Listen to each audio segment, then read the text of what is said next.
ये प्रसंग सुनिएगा, दिमाग हिल जाएगा। बहुत सारे लोगों के मन में ये भाव है कि भगवान की सेवा तो करना चाहते हैं, लेकिन भोग कैसे लगाएंगे, कभी कुछ गलती हो गई तो। लड्डू गोपाल घर पर लाना चाहते हैं, पर लाएं कि नहीं लाएं, कभी कुछ गलती हो गई तो। ये प्रसंग सुनिए और जानिए कि कौन है श्री कृष्ण, क्या चाहते हैं श्री कृष्ण। हरे कृष्ण दोस्तों, मैं हूं अनुज शर्मा। वृंदावन में एक भक्त थे भगवान के, संत थे, माधव दास। कृष्ण के जितने प्यारे होते हैं ना, वो अपना नाम भी वैसा ही रख लेते हैं, कृष्णदास, माधव दास, क्योंकि भगवान के दास होते हैं। तो माधव दास जी अनन्य भक्त थे। लताओं में, कुंजों में रहते थे, झाड़ियों में रहते थे, ना कोई कुटिया, ना कोई आश्रम, ना कोई घर, बस ऐसे ही रहते थे। उनको लगता था कि वृंदावन की भूमि पर रहता हूं, ये काफी है, मेरे ठाकुर के दिल में रहता हूं, कृष्ण के दिल में रहता हूं, ये काफी है। ब्रज की रज में लिपटे रहते थे। माधव दास जी भोजन क्या करते थे, सुनकर आप हैरान हो जाएंगे। संत लोग आते थे आश्रम में, भोजन करते थे, भोग लगाते थे। जो संत लोग झूठा छोड़कर चले जाते थे, उन संतों का भोजन इकट्ठा करते, उस झूठे भोजन का भगवान जी को भोग लगाते, ठाकुर जी को। ठाकुर जी को भोग लगाते, उसके बाद उस भोग को खुद खाते। बड़े अलग मिजाज के भक्त थे, बड़ा अलग प्रेम था। संतों का झूठा भोजन लेकर के भगवान को भोग लगाना कभी सुना ही नहीं होगा आपने। अनन्य भक्त थे ठाकुर जी को। ठाकुर जी के प्रति इतना भाव था उनके मन में, इतना प्रेम था उनके मन में, एकदम सच्चा प्रेम, सरल प्रेम। एक दिन हुआ क्या कि संत लोग आए, भोजन किया, सारी पत्तल उठाई, माधव दास ने सारा भोजन इकट्ठा किया। भूख लगी थी बहुत जोरों की, भूल गए कि ठाकुर जी को भोग रोज लगाता हूं। इकट्ठा करके खुद एक कोर अपने मुंह में डाल लिया, और जैसे ही मुंह में डाला, एकदम से दिमाग में बात आई कि ठाकुर जी को भोग तो लगाया ही नहीं। अब वो कोर जो है मुंह में है, बाहर नहीं फेंक पा रहे, क्योंकि संतों का झूठा है। जिस व्यक्ति को सबके भीतर कृष्ण दिखते हो ना, वो सबको कृष्ण मानता है, वो सबसे प्रेम करता है। और संतों की, महात्माओं की तो महिमाएं अलग होती है। तो माधव दास उसे बाहर नहीं निकाल पा रहे, और अंदर नहीं निगल पा रहे, क्योंकि अपने ठाकुर को भोग नहीं लगाया। बड़ी समस्या हो गई उनके लिए। ना बाहर निकाल पा रहे हैं, ना अंदर निगल पा रहे हैं। मन ही मन सोच रहे हैं, मेरे ठाकुर को भोग नहीं लगाया, बड़ी गलती हो गई।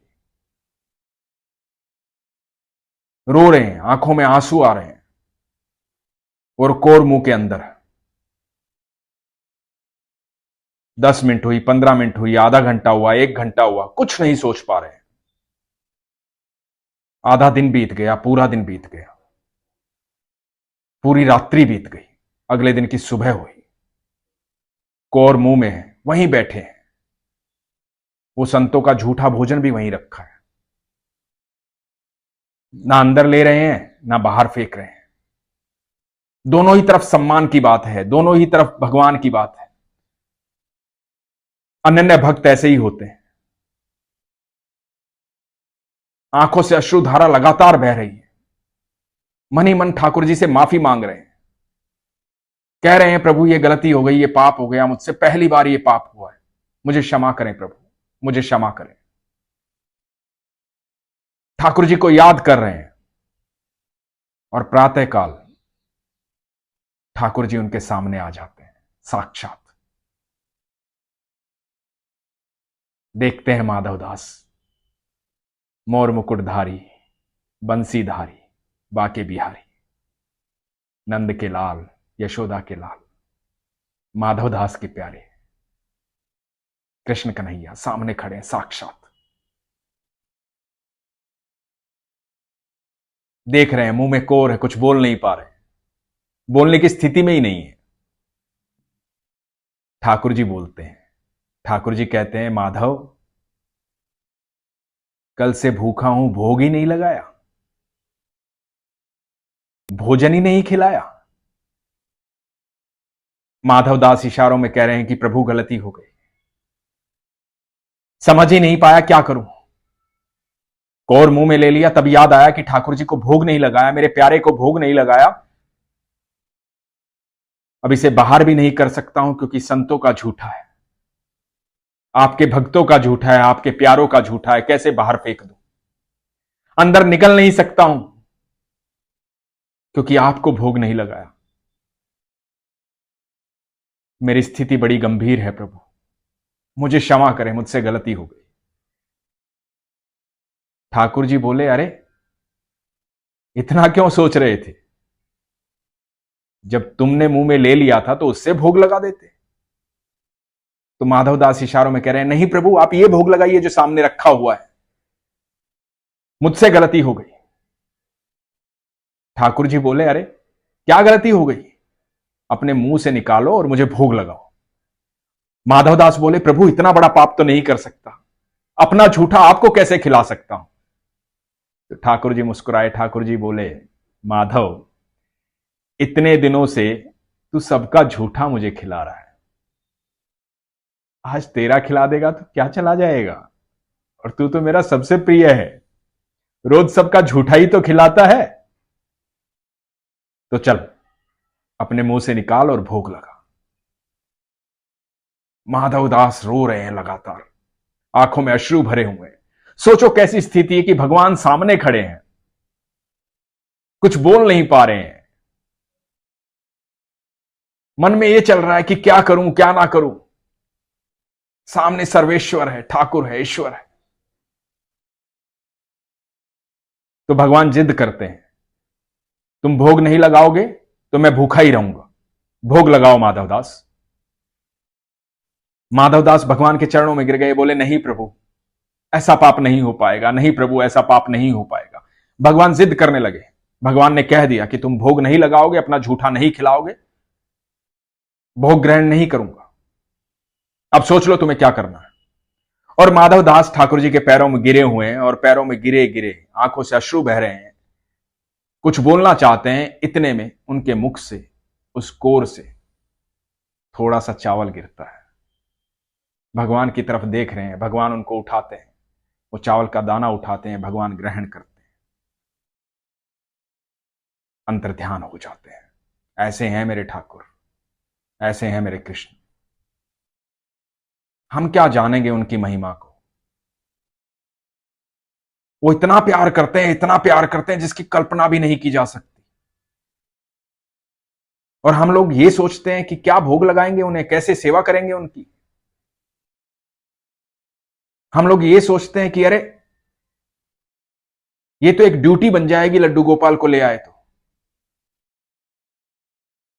कैसे करेंगे, मैं नहीं होऊंगा तो कौन करेगा। हम इतना सोचते हैं, सिर्फ इतनी सी बात से अपने ठाकुर से दूर हैं। क्यों, किस लिए। कृष्ण है वो, सर्वेश्वर हैं वो, हम होते कौन है उन्हें देने वाले, हम होते कौन है उन्हें भोग लगाने वाले। हम सबको तृप्त करने वाले ठाकुर हैं। हम तो अपने भाव से, अपने प्रेम से कुछ भी अर्पण करते हैं ना, वो दिल से प्रेम से ग्रहण करते हैं। वो भाव वो ग्रहण करते हैं, वो जो भाव देने का होता है, भाव भोजन करवाने का होता है, भाव प्रेम करने का होता है। उन्हें हमसे कुछ नहीं चाहिए, वो हमारे दाता हैं, वो हमें सब कुछ देते हैं। तो कभी ये मत सोचिएगा कि मैं कैसे सेवा करूं, ये ड्यूटी तो नहीं है मेरी। प्रार्थना जरूर कीजिएगा। हम जब आरती करते हैं तो एक लाइन आती है, तेरा तुझको अर्पण क्या लागे मेरा। बड़ी सत्य लाइन है ये। हमारा है ही क्या जो हम उसे देंगे, क्या है हमारा। और सच में कोई हमारा है ना तो बस ठाकुर जी हैं, ईश्वर ही हैं, और कोई नहीं है। वही हमेशा साथ रहते हैं, हर पल साथ रहते हैं, भूत भविष्य वर्तमान सब कुछ वही है। बस आपका विश्वास जो है वो प्रगाढ़ होना चाहिए, मजबूत होना चाहिए। इसलिए हमेशा कहता हूं, अपने विश्वास को मजबूत रखिए, अपना ख्याल रखिए। हरे कृष्ण।